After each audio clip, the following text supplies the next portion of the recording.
E começa nesta quinta-feira o colóquio A Produção do Conhecimento em Educação Profissional. Esta é uma das atividades inerentes ao projeto Construindo o Mestrado Acadêmico em Educação Profissional do IFRN, que visa elaborar a proposta de criação do programa de pós-graduação em Educação Profissional do Instituto. A repórter Marília Estevão traz mais informações.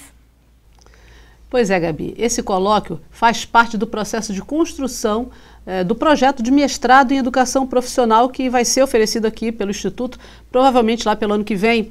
E a gente conversa agora com o coordenador do colóquio, que é o professor Dante Henrique Moura. Olá, professor, tudo bom? Bom dia, Marília, tudo bem? A produção do conhecimento em educação profissional. Como é que nós estamos hoje em termos acadêmicos, teóricos, no pensar sobre educação profissional hoje no Brasil e aqui dentro do âmbito dos institutos federais? Bem, esse é um grande desafio para nós, né? A questão da construção do mestrado acadêmico em educação profissional. São poucas instituições no país que oferecem cursos de pós-graduação estrito sensu no campo da educação profissional e é uma exigência da sociedade, né? Produzir conhecimento nesse campo que se torna estrategicamente tão importante atualmente no quadro educacional brasileiro. Então a instituição, tendo clareza dessa necessidade, né, se propõe a oferecer um curso de mestrado em educação profissional. Para isso a gente tem que elaborar o projeto, submeter a CAPES até meados do próximo ano e aguardar o resultado. Nesse sentido, a ideia do colóquio, como parte desse processo, é não construir essa proposta de mestrado apenas a partir do conhecimento interno da instituição, mas dialogar com a comunidade acadêmica. Então esse colóquio é uma oportunidade de dialogar com a comunidade acadêmica. E com outras instituições que oferecem ensino profissional também. Exatamente. Então vão participar do evento a maioria dos institutos federais, a própria instituição, e os colegas que vêm para nos ajudar nessa reflexão são nomes de referência a nível nacional na reflexão sobre o campo da educação profissional. A professora Maria Ciavata, da Universidade Federal Fluminense, a professora Marise Ramos, da UERJ e da Fiocruz, a professora Margarida Machado, que é da Universidade Federal de Goiás, do campo da educação de jovens e adultos, a professora Maria Rita, que é do Cefet de Minas Gerais, a professora Marisa Brandão, que é do Cefet do Rio de Janeiro, o professor Domingos Lima Leite Filho, que é da Universidade Tecnológica Federal do Paraná, e um colega nosso aqui da UFRN, o professor Antônio Lisboa. Então, todos são pessoas... São nomes de referência. São referência em cada um dos seus respectivos campos de atuação. Agora, professor, a educação profissional, principalmente quando a gente pensa aqui nos institutos federais, ela lida com adolescentes, com jovens que poderiam estar fazendo o ensino médio normal, propedêutico, né? E estão fazendo o ensino médio junto com a educação profissional. Alguns só educação profissional, no caso dos subsequentes, outros cursos de formação de trabalhadores. Qual é a diferença de você lidar com um jovem que faz o ensino médio normal e com um jovem que faz ensino médio profissional em termos de forma de passar o conteúdo que necessite, que suscite essa urgência em ter um mestrado específico para educação profissional? Porque esse campo de conhecimento da educação profissional, principalmente a interface entre a educação profissional e a educação básica, no caso o ensino médio, é algo que a gente vem construindo no país há várias décadas e que houve uma interrupção muito brusca nos anos 90, quando houve uma legislação que determinava a separação obrigatória.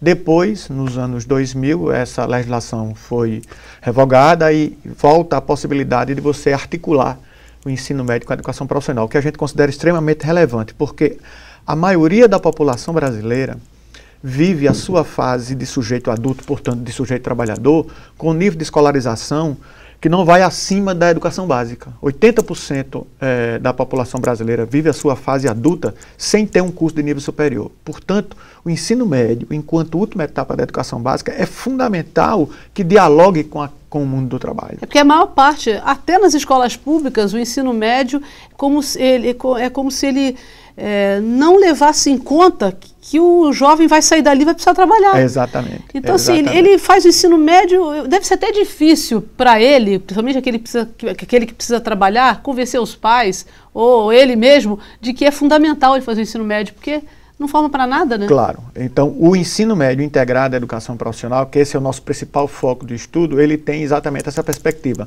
Não de limitar a possibilidade do sujeito prosseguir os estudos e para o superior, de maneira nenhuma. Não é esse o sentido. Ao contrário. Mas é uma possibilidade para ele, inclusive, poder trabalhar, já que ele vai ter que trabalhar. E bancar, às vezes, o próprio estudo. E bancar o próprio estudo, exatamente. Porque é uma condição real da sociedade brasileira. A grande maioria dos nossos jovens de 16, 17 anos, ele trabalha e tem que trabalhar. E se ele trabalha a partir de um conhecimento mais aprofundado do mundo do trabalho... Você entra pela porta da frente, né? Pois é, ele vai trabalhar em atividades complexas desse mundo do trabalho. Se não, ele vai para trabalhar em atividades periféricas. Não, e ele entrando pela porta da frente do mercado de trabalho como um trabalhador qualificado, se ele quiser prosseguir, ele mesmo vai sentir essa necessidade, a própria empresa onde ele vai trabalhar provavelmente vai querer investir, dependendo de onde ele trabalha, e ele continua os estudos, né? A gente vê isso muito entre os jovens lá, Mossoró, por exemplo, né, que fazem aqueles cursos de petróleo e gás, que tem uma alta demanda, eles saem, começam a trabalhar logo, muitos depois engrenam para engenharia, né? Claro. Então esse é exatamente o sentido. Como cada vez mais essa relação entre ensino médio e educação profissional, ela contribua para a perspectiva da formação integral do sujeito. Não apenas aquele sujeito que está se formando para se inserir em um determinado posto de trabalho, mas que ele tenha essa capacidade técnica, esse conhecimento técnico, mas que se possa também se compreender na sociedade, analisar criticamente a sociedade e contribuir, inclusive, para transformações nessa sociedade.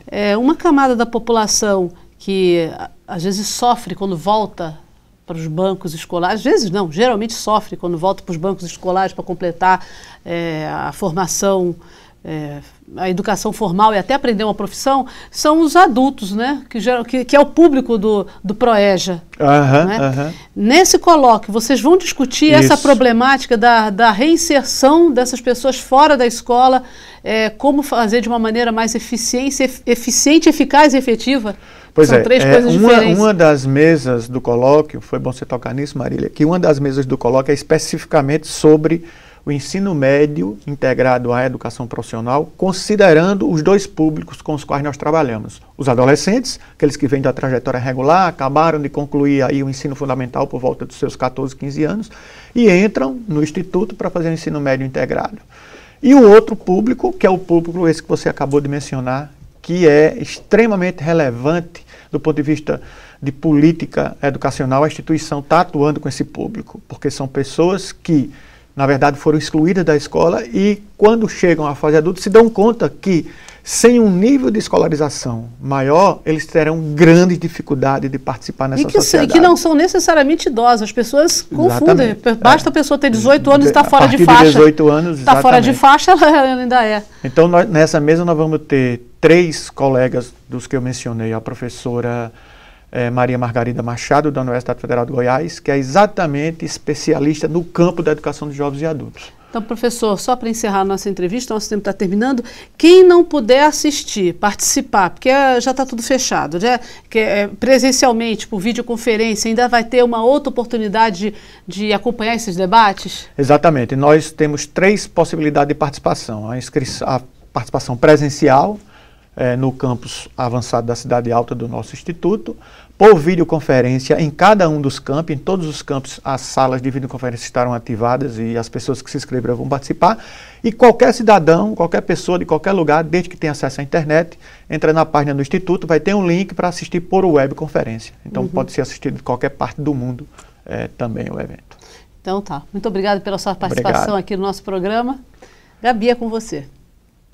Veja a seguir, Projeto 10 Dimensões encerra seus trabalhos em grande estilo com a exposição 10ª Dimensão. Até já!